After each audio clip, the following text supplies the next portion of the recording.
রাজশাহী মহানগরীতে ফের মেয়ে নিয়ে আটক নাসির উদ্দিন নামের এক পুলিশ সদস্য।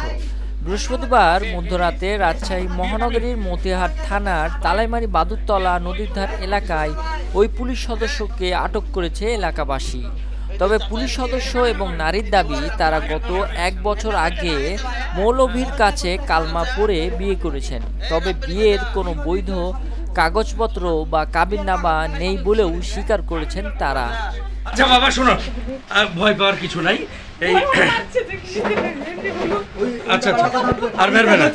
এটা যদি সৌদি আরব হতো আপনার গলা পর্যন্ত পুঁতে পাথর মেরে আপনার মাথার ঘিলু বের করে। বাবা আমি বিবাহ করতে কালেমা মতো। কালেমা মতো বিয়ে। আচ্ছা যদি সেটা হয় তাহলে দেখা। কালেমা করে বিবাহ করতে। এটা তো আমার আছে নাকি?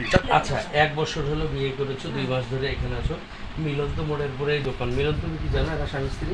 না না, মিলন ভাই জানবে কেন? আমি ওই মসজিদে নামাজ পড়ছি, ওই মসজিদে সবাই জানে। কোন মসজিদে? এই যে আপনার আহলাদি। আচ্ছা যে জানে তাকে আপনি রাখেন। আহলাদি মসজিদে যাতায়াত করছি আমি বলি কেউ জানে না, দুজন সাক্ষী ছিল, কালেমা পড়েছি কিন্তু কাবিন হয়নি। চাচি সত্যি কথা বলেন তো এখানে।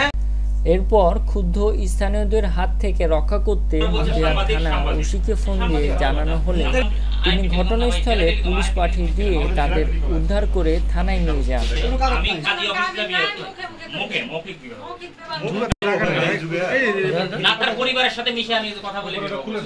আরে ভাই আপনি আইন শৃঙ্খলা বাহিনীর লোক, আপনি জানেন না কোনটা বৈধ কোনটা অবৈধ?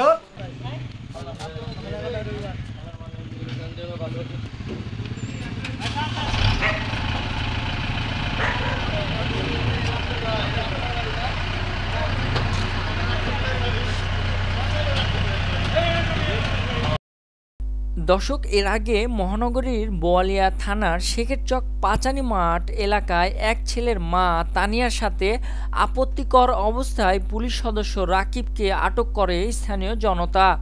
পরে বিকালে স্বামী তালাক দিলে মোটা অঙ্কের টাকার বিনিময়ে বিশেষ আইন পাশ করে একই দিন রাত 11টায় পুলিশ সদস্যের সাথে বিয়ে দেন 24 নং ওয়ার্ডের কাজী সাহেব।